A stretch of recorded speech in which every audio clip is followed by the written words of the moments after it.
ये कहेंगे कि जेल में मिले, नहीं किससे मिलने आए थे? बंदी से मिले, जिन्होंने हमारे साथ प्रताड़नाएं सही हैं उनसे मिले हैं।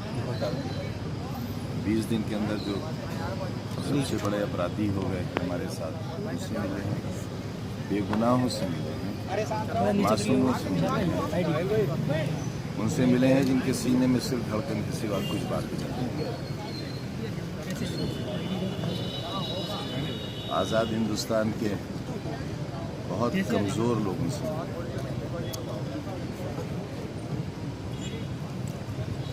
और फिर कहना चाहते हैं कि इस छोटे से शहर में जो इतिहास लिखा गया है और जो हमारे वकील कपिल सिब्बल साहब ने जो किया है, जिस तरह से हमारे मुकदमात लड़े हैं, जिस तरह से हमारी पैरवी की, वो एक वकील की पैरवी नहीं थी। एक इतने बड़े स्ट्रेचर का शख्स, हमारे जैसे आदमी, इस पर ईडी की जांचें बैठी, जिससे ये पूछा गया कि विदेशों में कितने बैंक बैलेंसेस हैं, कितनी कोठियाँ हैं, कितनी फैक्ट्रियाँ हैं, कितने होटल्स हैं,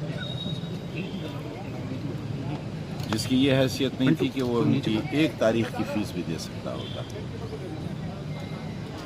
उन्होंने शायद वो हक अदा किया है जो लहू के रिश्ते भी नहीं अदा कर सकते।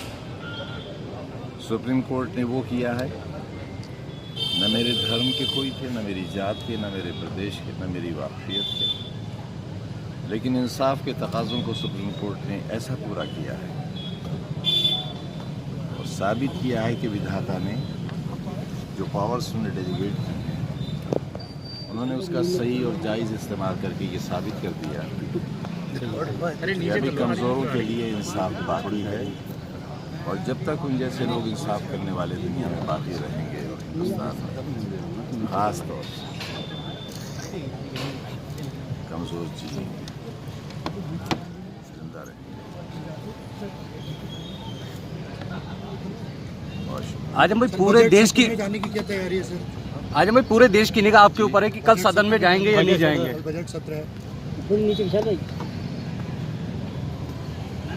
सदस्य तो मैं लोकसभा का भी था और जिन हालात में मैंने चुनाव जीता था आप जानते हैं, सरकार, प्रशासन, पुलिस, उस सब का जो हुआ था नंगा नाच किसने नहीं किया? हाँ, बस इतना हुआ 3.5 लाख के लिए 1.5 लाख रह गई।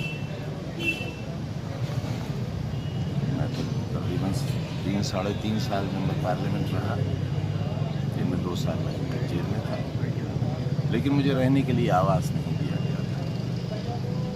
आज़ाद हिंदुस्तान का ये भी इकलौता इतिहास होगा। अब विधानसभा मेरे लिए कोई नई जगह नहीं है। 10वीं बार जाऊंगा उस हाउस में, क्यों नहीं जाऊंगा? मैं चुना गया हूँ, क्यों नहीं जाऊंगा? अच्छा आजम भाई, आपकी कुर्सी चर्चाएं हैं कि अखिलेश जी के बराबर में पड़ी हुई है, तो क्या जो नाराजगी चल रही है, जिस तरह की चर्चाएं हैं, वो नाराजगी अखिलेश जी खत्म कर रहे हैं? क्या कहना चाहेंगे? आपसे भी ये सूचना मिल रही है नाराजगी, मुझे तो कोई वजह समझ में नहीं आती।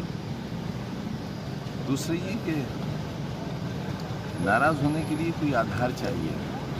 मैं खुद ही निराधार हूँ तो आधार कहाँ से आएगा? मेरा अपना ही कौन सा आधार है? गरीब आदमी, गली में रहने वाला। हाँ, एक खता हुई थी, बच्चों के हाथ में कलम देना चाहा था और चाहा है, वो मिशन आज भी जिंदा है। अगर ये यूनिवर्सिटी गिरा भी दी जाएगी, इस पर बुलडोजर चल भी जाएंगे, वो टूटे हुए खंडरात बनी हुई इमारतों से ज़्यादा इतिहास का हिस्सा बने और लोग उन्हें देखने आया करते। हमारे परिवार और वो परिवार जो जेल के अंदर है और जो जेलों से निकल गए, उनके किस्से और कहानियाँ उनके वालिदैन, उनके दादी दादा, नानी नाना सुनाया करेंगे।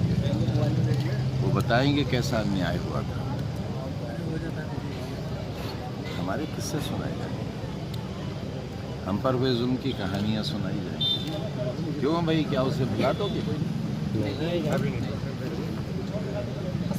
अच्छा आजम भाई, आपके साथ साथ शिवपाल जी की भी नाराजगी थी। शिवपाल जी आपसे मिलने के लिए आए लेकिन अखिलेश जी नहीं आए। क्या कहना चाहेंगे, क्या शिवपाल जी की भी नाराजगी अब दूर हो जाएगी, क्योंकि आपकी नाराजगी दूर हो जाएगी? मैं न किसी के आने पर कोई कमेंट कर रहा हूँ, न किसी के न आने पर। जो आए उनका शुक्रिया, जो नहीं आ सके किन्हीं कारणों से उनका भी शुक्रिया, क्योंकि मैं नाराज़ होने की हैसियत में ही नहीं हूँ। इसलिए कि मुझे जो तहफ़्फ़ुज़ मिला है, जो प्रोटेक्शन मिला है, वो न्यायपालिका से मिला है। मैं किसी से नाराज़ तो सीधा सीधा कहना यह है कि न्यायपालिका से आपको न्याय मिला है, समाजवादी पार्टी ने कुछ नहीं किया। तभी तो मैं यहाँ खड़ा हूँ। नहीं, ऐसी बात नहीं।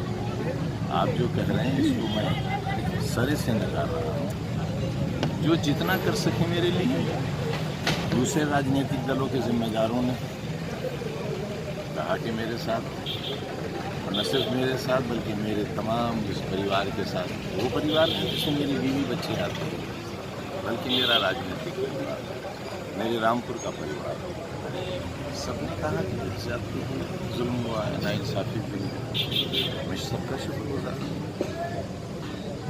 और मेरे ख्याल से तो भारतीय जनता पार्टी के MP MLAs ने भी मेरे बारे में शायद कोई ऐसा कमेंट या घटिया बात नहीं कही है जिसके लिए मैं उन्हें दोषी ठहराऊं। वो एक एजेंडा था, क्या कोई पूरे भारतवर्ष में इस बात पर यकीन कर लेगा कि एक यूनिवर्सिटी का फाउंडर, स्कूलों का फाउंडर, एक ऐसी तंग गली में रहने वाला जहां आपकी बड़ी मोटर नहीं जा सकती, एक ऐसा शख्स जिसकी पूरी दुनिया में सिर्फ 2 अकाउंट हैं और वो उसकी सैलरी के, एक विधानसभा का और एक पार्लियामेंट का, बाकी जो कुछ है वो सब ले ले सरकार। अगर वो नंबर 1 पर माफिया है तो फिर माफिया की परिभाषा तैयार करनी पड़ेगी। अब एक माफिया को आप इतनी इज्जत दे रहे हैं, एक माफिया से लोग इतनी मोहब्बत कर रहे हैं, उस माफिया के बारे में हो सके तो आप भी राय बदलिएगा। तो कल आजम भाई सदन में जाएंगे? देखिए, शपथ तो लूँगा, कोशिश कर रहा हूँ मेरी तबीयत ऐसी रहे कि मैं सफ़र कर सकूँ। तबीयत तो अच्छी नहीं है, मैं कोशिश करूँगा। बहुत शुक्रिया आप सबका। ठीक है।